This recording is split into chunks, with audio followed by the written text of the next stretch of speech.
Right, we got Thanksgiving football with the Raiders and the Chiefs. Before I get going, I'm trying to get subscribers. So if you like what you listen to, please subscribe. And if you want, drop me a note. I answer all the questions. Not that I get that many, but I answer all the questions that I get in the note section. So if you got a question or comment, let me have it. So let's go ahead and get right to it. Kansas City is favored by 13 and a half points. I'm going to take Kansas City. I tell you what, I really hate taking Kansas City when they're favored by so many. Kansas City has demonstrated they are really good at winning, but not always by a whole lot. And I think this last game really demonstrated that with against the Panthers. They barely pulled that one out. Carolina is not a good team. People can tell you that their quarterback is getting better. Carolina's Panther. His name is leaving me, but that notwithstanding, the Chiefs really should have won a lot better on that one. And then when I come over here and I look at just some of the overall rankings of them, the rushing game seems pretty weak. The fact that their passing game is not as high as you would expect with Patrick Mahomes. Their defense, I think, has been their saving grace, to honestly tell you the truth. And but the one thing I'll say is Patrick Mahomes came out and said, "We have to do better. We have to commit to doing better." And quite frankly, to hear that from the best quarterback in the league makes me think that, hey, this 81% chance of winning, which is pretty close to what ESPN tracker has as well.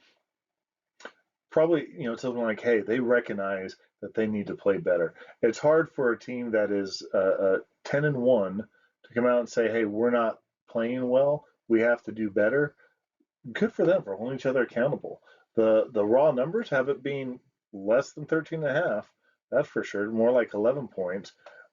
Uh, the other thing that I would point out is the model has generally speaking been uh, really underrepresenting both of these teams. Of course, uh, uh, this minus 108 for Las Vegas means that they're losing by only slightly less than what the model predicted. Meanwhile, Kansas City has been performing better than what the simulations predicted by 46 points. That's what that means. And so if you were to apply that to the Bayesian, that would give it about 12, 12 and a half points. You're still looking at just going, well, man, that's not 13 and a half. Again, when I look at this, I see Kansas City is looking at a conference rival saying, we have to do better and we have to do better at home. And it's one thing to say it, but when the best quarterback in the league is saying, hey guys, we have to up our game, this one a few times where I think that this is their opportunity. And quite frankly, they're going to come out on a Thursday, Thanksgiving Day, that they know people are going to be watching. Actually, this is a Friday game. Still part of that weekend. It's going to be a big game. They're saying, guys, we have to play up to our potential. No more squeaking by. We got to do it. And so let's go ahead and just get into the numbers here. One thing you often see with poor teams is you see these high differentials between their pass and their rush. You absolutely see that here. They get late early. They got to start airing it out. The other team starts playing soft a little bit to prevent the big play because they know that once they get within the red zone, they don't have enough gusto to push it in because that's when it gets hard. You get that compression of space, and when you can't run the ball and you can't just go ahead and air it out, you just can't do it. Uh, when you come over here and you look at the thing that really impresses me is that Kansas City is be easy with the team or with a quarterback like Patrick Mahomes to not have a solid pass or running game. They do. They've also got a solid defense as well. So when I look at the passing game up here, I have no doubt that Patrick Mahomes is absolutely when they need him to air it out, he's going to. But in the meantime, he's going to be looking at uh, not taking sacks. Definitely needs to control the ball, not push the ball and give up interceptions, uh, and then take advantage of the deep plays when he can. And so you absolutely see that they're capable of putting together those deep plays when they need it. That you can see that sometimes they're not a particularly uh, uh, highly explosive team, And hold on, let me find my cursor.